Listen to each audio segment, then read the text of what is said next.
ఇక ఏలూరు జిల్లా Jangareddygudem bank of Baroda gold loan బాధితులు చలో ఏలూరు కలెక్టరేట్ కార్యక్రమాన్ని నిర్వహించారు. మా బంగారాన్ని మాకు ఇప్పించండి అంటూ జిల్లా పరిషత్ కార్యాలయం నుండి జిల్లా కలెక్టరేట్ వరకు ర్యాలీ చేపట్టారు. జిల్లా కలెక్టరేట్ ముందు గోల్డ్ లోన్ బాధితులు ధర్నా నిర్వహించారు. సమగ్ర విచారణ వెంటనే పూర్తి చేసి న్యాయం చేయాలంటూ పెద్ద ఎత్తున నినాదాలు చేశారు. అనంతరం బాధితులు రైతు సంఘాల నాయకులతో కలిసి కలెక్టర్కు వినతిపత్రం అందజేశారు.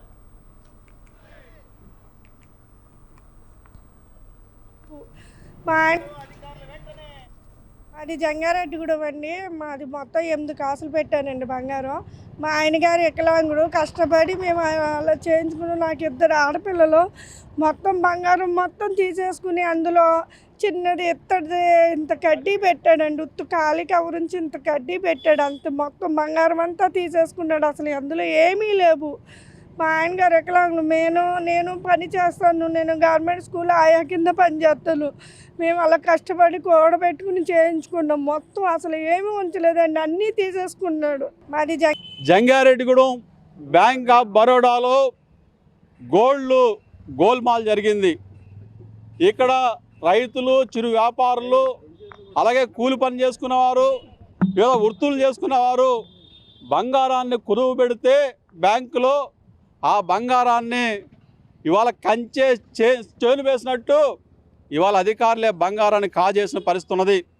అంటే ఈరోజు బ్యాంక్ అధికారుల మీద నమ్మకంతో ఎంతో కష్టపడి సంపాదించుకున్న బంగారాన్ని కుదువు పెడితే దొంగల్లా కాజేయటువంటి ఎంతకంటే దుర్మార్గమే ఉందని చెప్పేసి మేము అడుగుతూ ఉన్నాం. దాదాపు 2600 పైగా అకౌంట్లు ఉంటే ఇప్పటి వరకు కొన్ని అకౌంట్లు పరిశీలిస్తే దాదాపుగా 5 కేజీలు పైగా బంగారం పోయినట్లుగా లెక్కలు జరుగుతూ ఉన్నది. 10 రోజుల నుంచి వెరిఫికేషన్ జరుగుతూ ఉన్నది. ఇంకా మరో 10 రోజుల వరకు ఆ వెరిఫికేషన్ కొనసాగుతుందని చెప్పి అన్నారు. అంటే ఈ వెరిఫికేషన్ అంతా పూర్తయితే ఎంత బంగారం తేలుతుందో కూడా తెలియదు. బరోడాలో గత 10 రోజుల నుంచి రైతులు, సామాన్య ప్రజలు వాళ్ళు కుదవ పెట్టుకున్నటువంటి బంగారం గోల్మాల్ అయిందని చెప్పేసి వీధిన పడ్డారు. మేము 3 రోజుల క్రితం వాళ్ళ ఆందోళన దగ్గరికి వెళ్ళి సమాచారం అంతా అది బ్యాంక్ అధికారులని, రైతుల్ని, బాధితులందరినీ కూడా మేము కలిసి స్వయంగా విచారణ చేయడం జరిగింది. ఆ రోజుకి సుమారుగా 700 మంది బ్యాంక్ ఖాతాలు పరిశీలన చేయడం జరిగింది. ఇప్పుడు వీళ్ళు చెప్పే సమాచారం ప్రకారం 2600 మంది మొత్తం అక్కడ ఖాతాదారులు ఉంటే బ్యాంకు లోన్లు పెట్టుకున్న వాళ్ళు ఇప్పటికి 1500 మంది సుమారుగా వెరిఫికేషన్ చేశారు. ఇప్పుడు మా దగ్గరికి వచ్చిన లిస్టు ప్రకారం 82 మంది మాత్రమే ఇప్పుడు మా దగ్గర లిస్ట్ ఉంది. దీన్ని లెక్కేస్తే 4 కేజీల 25 గ్రాములు గోల్మాల్ జరిగినట్టుగా కనపడతా ఉంది.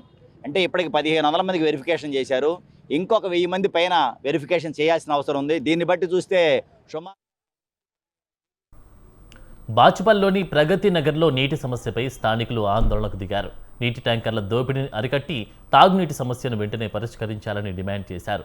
వారానికి కేవలం ఒకసారి మాత్రమే నీటి సరఫరా జరుగుతుండటంతో తీవ్ర ఇబ్బందులు ఎదుర్కొంటున్నామని ఆవేదన వ్యక్తం చేశారు. దీంతో ఖరీదైన ప్రైవేట్ ట్యాంకర్లపై ఆధారపడాల్సిన పరిస్థితి ఏర్పడిందని తెలిపారు. శాశ్వత పైప్ లైన్ వ్యవస్థ ద్వారా తాగునీటిని అందించి ట్యాంకర్ల దోపిడీకి చెక్ పెట్టాలని కాలనీ వాసులు ప్రభుత్వాన్ని కోరారు.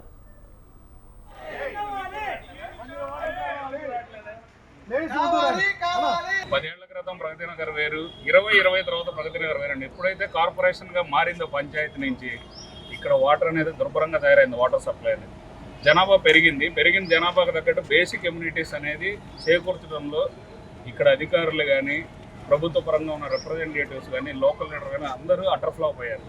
ఎందుకంటే క్రౌడ్ విపరీతమైన అపార్ట్మెంట్లకు పర్మిషన్లు ఇస్తున్నారు. ఎన్నంటే అన్ని కట్టుకోండి అంటున్నారు. రోడ్లు సక్కంగా లేవు, నీళ్లు సక్కంగా లేవు. బేసిక్ మంచినీళ్ళు ఇవ్వడానికి ఏమైందండి, ఇన్ని ట్యాంకర్లు ఒకటే ఫిల్లింగ్ ఉండేది. లాస్ట్ టైం వాటర్ సప్లై లేదని ధర్నా చేశారు. రాత్రి 7 ఫిల్లింగ్స్ పెట్టారు. మీరు చూస్తే ఫిల్లింగ్స్ అన్నీ కూడా అడిషనల్గా వచ్చినాయి. ఇన్ని ట్యాంకర్లు ఇంత ముందులో ఇవన్నీ నిజాంపేటలో ఉన్నాయి, ఇక్కడ తెచ్చి పెట్టారు. ఇక వస్తే లేడీస్ని కామెంట్ చేయడం, ఈ ట్రక్కులు పెట్టేసి ట్యాంకర్లు చుట్టూరు రాత్రి కూడా మందు తాగడం. ఒక డ్రైవర్ మంచోడు ఉండొచ్చు, 4 మంచోళ్ళు ఉండొచ్చు. రాత్రి కూడా జరిగే యాంటీ సోషల్ యాక్ట్ నేను చాలాసార్లు బాచుపల్లి పిఎస్లో కంప్లైంట్ ఇచ్చాం, ట్రాఫిక్ పిఎస్ కంప్లైంట్ ఇచ్చాం. జానయ్య గారు వచ్చారు, శ్రీనివాసులు గారు వచ్చారు. వాళ్ళు వచ్చి ఫుట్బాల్ కొట్టినప్పుడల్లా ఫైన్ వేస్తారు. మళ్ళీ మామూలే. పిల్లలు తిరుగుతున్నారు, స్కూల్స్ ఉన్నాయి, అసలు ఎంత స్పీడ్తో వెళ్తున్నాయి. వాటర్ సప్లై బేసిక్ ఇవ్వాల్సిన ఈ యొక్క బొంగమాకి అడిషనల్ సైడ్ ఎఫెక్ట్లు అనమాట, బోనస్లు, దసరా దీపావళి బోనస్లు లాగా. సిగ్గు శరం లేదు ఒక్కొక్క నాయకుడికి.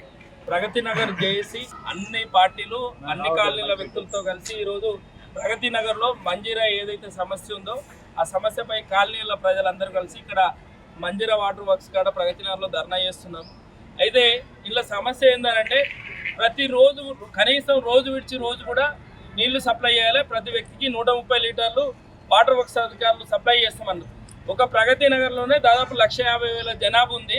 మరి రోజు మాత్రం వచ్చేది 30 లక్షల లీటర్లే. 30 లక్షల లీటర్లు వస్తే అలా 10 లక్షల లీటర్లు ట్యాంకర్ ద్వారా అమ్ముకుంటున్నారు. 20 లక్షల లీటర్లు కొన్ని కాలనీలకే సప్లై చేస్తున్నారు.